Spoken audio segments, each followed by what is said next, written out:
So hey everyone, I have a quick little review for you, and I finished reading the last three comics of the Life is Strange series, which follows on from the game. There's six comics in total in this box set, with a new one coming out this year about Alex and Steph, I believe. But this is number 4, and this is called Tracks. It has an ever so beautiful cover, and the graphics in here are amazing, and we have some really beautiful artwork. So previously from the other three, the last review I did, I messed up because I filmed it at the wrong angle, and by the time I'd noticed, I'd already uploaded it and everything, and it was too late, so it's at like a weird angle. I'm sorry about that, but I just generally could not be bothered to go back and kind of fix it all. But in this story, it follows on from Arcadia Bay, where in the video game you could either sacrifice Chloe or Arcadia Bay, and this is going off the sacrifice of Arcadia Bay, and Max saves Chloe. So unfortunately there was a lot of destruction and death due to this decision, but Max gets to keep her Chloe. With this, Max obviously time travels and she can rewind time, and that, so if an accident's happened, she can rewind time.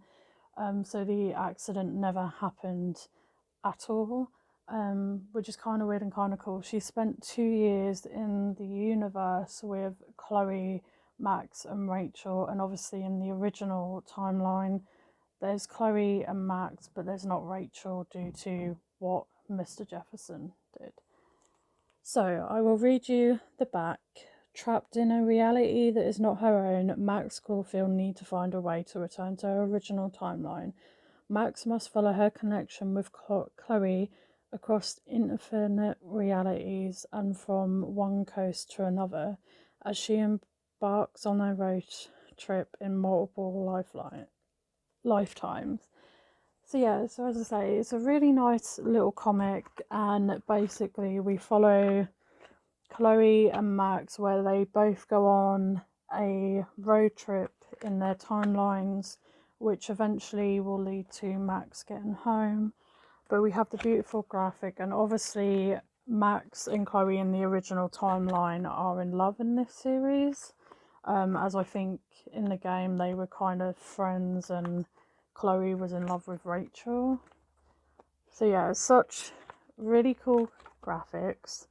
And we have the boy Tristan, who can turn invisible. In my other reviews I mentioned why. So this one was kind of okay. I did read it really quick. I can't remember if it was this one where I got to the end and it was like to be continued.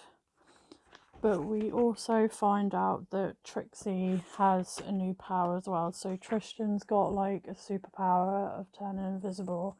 Max can rewrite time, and Pixie can kind of look in realities kind of thing. She's never felt like normal.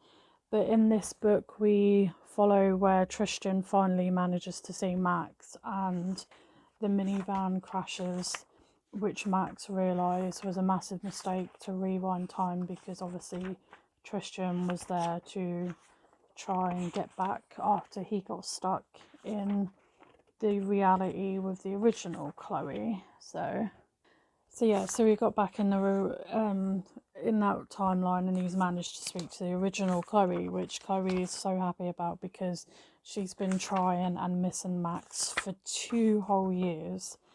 So, and obviously Rachel is alive in this timeline, and Chloe is different in every way, which is not Max's Chloe. But they go on a hiking trip at the beginning of the book, and one of the other characters who's part of the play does have a fall and end up hurting himself, which obviously Max then rewinds time again.